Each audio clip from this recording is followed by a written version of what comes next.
Good morning, Room 19. I'm happy to bring you the story, The Miraculous Journey of Edward Tulane.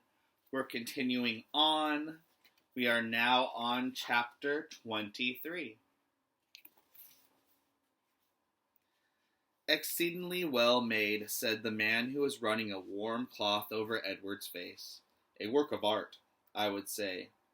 A surpassingly unbelievable, dirty work of art, but art nonetheless. And dirt can be dealt with, just as your broken head has been dealt with. Edward looked into the eyes of the man.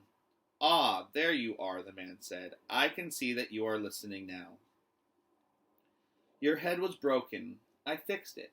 I brought you back from the world of the dead. My heart, thought Edward. My heart is broken. No need to thank me, the man said. It's my job, quite literally. Allow me to introduce myself. I am Lucius Clark, doll mender. Your head, may I tell you, will it upset you? Well, I always say the truth must be met head on, no pun intended. Your head, young sir, was in 21 pieces.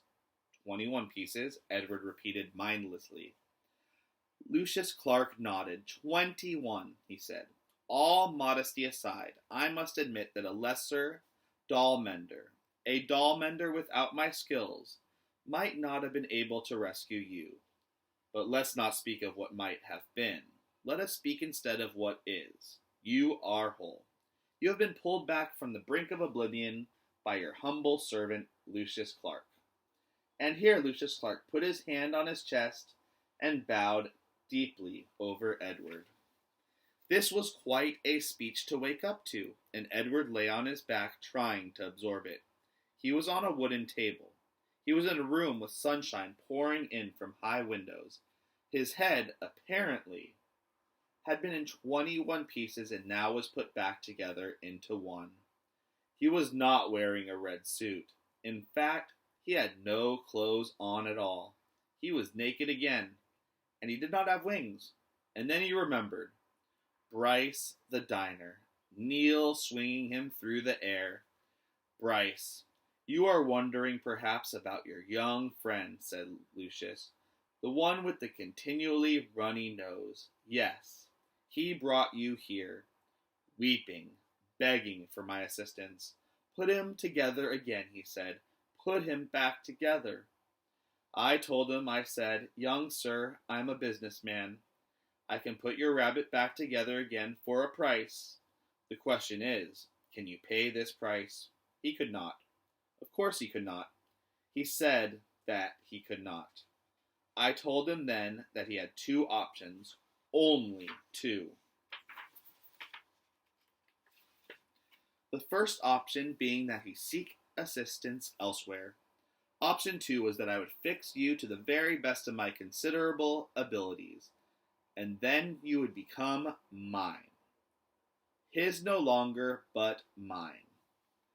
Here Lucius fell silent. He nodded, agreeing with himself. Two options only, he said, and your friend chose option 2.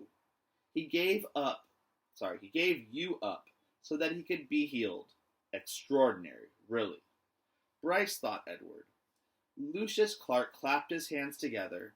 But no worries, my friend, no worries. I fully intend to keep up my end of the bargain. I will restore you to what I perceive to be your former glory. You shall have rabbit fur ears and a rabbit fur tail. Your whiskers will be repaired and replaced, your eyes repainted to a bright, stunning blue. You'll be clothed in the finest of suits.